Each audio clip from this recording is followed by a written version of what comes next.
સુરત શહેરના કોર્ટ પરિસરમાં બની ઘટના પોલીસ કસ્ટડી બાદ કોર્ટમાં રજૂ કરાયેલા નરેશ પરમાર નામના યુવકનું કોર્ટ રૂમમાં જ અચાનક ઢળી પડતા કરુણ મોત નીપજ્યું હતું।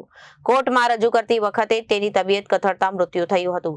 4 બાળકોના પિતા અને એવા નરેશ પરમારના અચાનક અવસાનથી પરિવારમાં અરેરાટી સાથે શોકનો માહોલ છવાઈ ગયો હતો।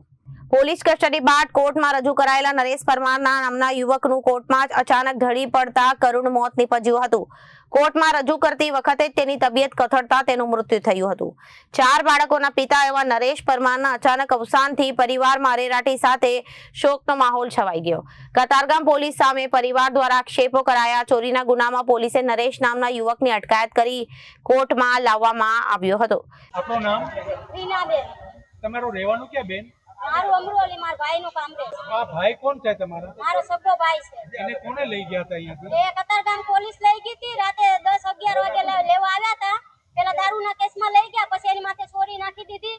પછી એની તબિયત ખરાબ હતી, 3 દિવસ સુધી એને રિમાન્ડમાં રાખ્યો। અમે લોકોએ કીધું એને દવા આપી દેવા દો, એને હોસ્પિટલ લઈ જાઓ, તમે એને મારામારી કરો માં, એની તબિયત બહુ ખરાબ। પણ પોલીસ વાળા માયના જ નહીં, મુલાકાતે ન કરવા દીધા, અમારા સામે એમ જ મારતા હતા। પછી આજે કોર્ટમાં હાજર કરવાના હતા ને, તો કોર્ટમાં પણ એ છડતો નતો, કે પેલા મને હોસ્પિટલ લઈ જાઓ, મારી તબિયત બહુ ખરાબ થઈ ગઈ છે। તો બી નો માયના, ત્યાં ડબ્બો આવે ને, ડબ્બાની અંદર બધા 4-5 જણે રોડ ઉપર માર્યો।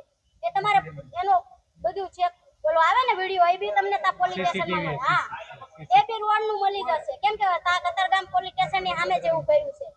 આ ડબ્બો આવે ને એમાં અહીંયા કોર્ટમાં હાજર કરવા લાવતા હતા। પછી અહીંયા સિવિલ હોસ્પિટલ કેમ લાવ્યા?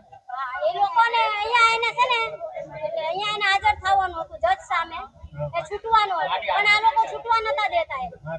હા, અહીંયા ઉપર જવા નતા દેતા, નીચે પકડીને જ રાખ્યો, એમ કે ટેમ પૂરો થઈ પોલીસ જાય। વાળાના નામ ખબર છે? નામ ના નથી ખબર, પણ એ બધાને અમે ઓળખે છે, એટલા છે ને કતારગામ વાળા બધાને અમે ઓળખે છે। હમણાં જે અહીંયા હોસ્પિટલ સિવિલ હોસ્પિટલ કેમ લાવ્યા? એ ભાઈની મૂર્તિ થઈ ગઈ, તાસ થઈ ગઈ। ક્યાં? હા, કોર્ટમાં। હા, કોર્ટમાં। કોર્ટમાં જ થઈ ગઈ? હા, હવે તમે શું ઈચ્છો છો બેન? શું ઈચ્છે સાહેબ, અમને ઇન્સાફ મળવો જોઈએ। એના 4 છોકરા છે, એ લોકોના લીધે એની ડેથ થઈ ગઈ। એને ટેમે હોસ્પિટલ પહોંચાડ્યો હોત ને તો અત્યારે જીવતો હોત। ટેમે હોસ્પિટલ કહેતા હતા, સાહેબ મને જવા દો, મને હોસ્પિટલ પહેલા લઈ જાઓ, પછી મને તારીખમાં મને કોર્ટ ઉપર લઈ જાઓ તારીખ સાંભળવા, પણ એ લોકો માયના જ નહીં। અમુકને કીધો ને તો એમ કરીને માર્યા કે આ ખોટું બોલે છે, આ ભાગી જવાના છે। 4-5 જણાએ માર્યો, પછી એમ ગુરાવીને માથે એમ પગ મેકી દીધો, તો એની હૃદય છે ને ધડકન એમ થઈ ગઈ। પોલીસ વાળા હતા? હા, બધા કતારગામના પોલીસ વાળા। Reporter Arvind Rathod, Janadesh News, Surat.